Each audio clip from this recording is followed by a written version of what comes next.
सांगलीनंतर हळदीच्या मार्केटची हिंगोलीची ओळख आहे। हिंगोलीच्या संत नामदेव कवायत मार्केटमध्ये जे आहे ते मोठ्या प्रमाणात हळद विकली येत असते आणि आजही मोठ्या प्रमाणात हळद या ठिकाणी विकलं। आपण जर बघितलं तर या ठिकाणी मोठ्या प्रमाणात वाहनांच्या रांगा लागलेल्या आहेत। आता रात्रीचे जवळपास 8 ते 8:30 वाजत आहेत आणि 8:30ची वेळ असताना जे हळद विकायला आलेले शेतकरी जे आहेत ते त्यांना चक्क रस्त्यावरती आपला डब्बा जे काय चटणी भाकर आहे ती रस्त्यावरती खाण्याची वेळ आलेली आहे। आपण जर इथं बघत असलं तर हे 2 शेतकरी आहेत आणि हे जे आहेत ते रस्त्यावर बसून आपलं जेवण जेवत आहेत।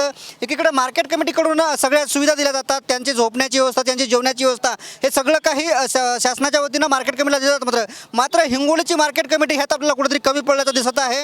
आपण शेतकऱ्यांची जाणून घेऊयात की नेमक्या समस्या काय आहेत, का तुम्ही रस्त्यावर येऊन जेवताय?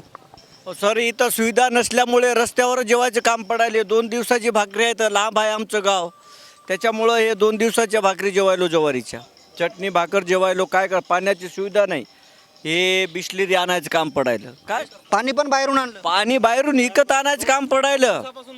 2 दिवसापासून मुक्कामी वाच। हां, कुठं सुविधा नाही, काय नाही। काही अजून आपल्यासोबत शेतकरी आहेत ते की रस्त्यावर येऊन आता त्यांचं जेवण करत आहेत। आपण बघू शकतो की हे सगळे शेतकरी जे आहेत ते रस्त्यावर येऊन जेवण करतात। काय सांगाल साहेब? आहे ना, आम्ही 2 दिवसापासून या ठिकाणी समजा मुक्कामाला आहे।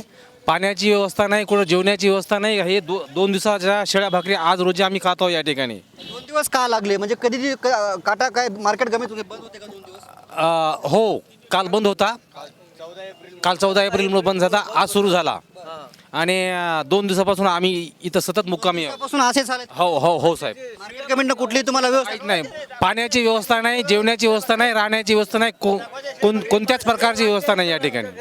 कोणत्याच प्रकारची या ठिकाणी व्यवस्था नाही आहे। आणि आज मार्केटमध्ये गेलो असता 12,000पासून म्हणजे 18 ते 20,000 रुपये विकणारी हळद आज रोजी 12,000पासून सुरुवात झालेली आहे। म्हणजे शेतकऱ्याचं प्रति क्विंटल 7 ते 8,000 मागं आज रोजी नुकसान आहे। निश्चितच हे असे अनेक शेतकरी आहेत की ज्यांना मार्केट कमिटीमधून कुठलीही सुविधा मिळत नाही। हे शेतकरी स्वतःची चटणी भाकर सोडून जे आहेत ते रस्त्यावरती आपल्याला जेवताना बघायला मिळत आहेत। कॅमेरामॅन ज्ञानेश्वर वानखेडेसह मी रमेश शेंडके, TV9 मराठी, हिंगोली।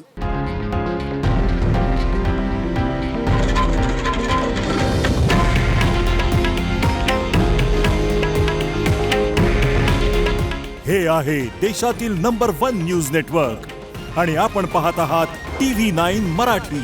काळजी तुमची, हित महाराष्ट्राचं।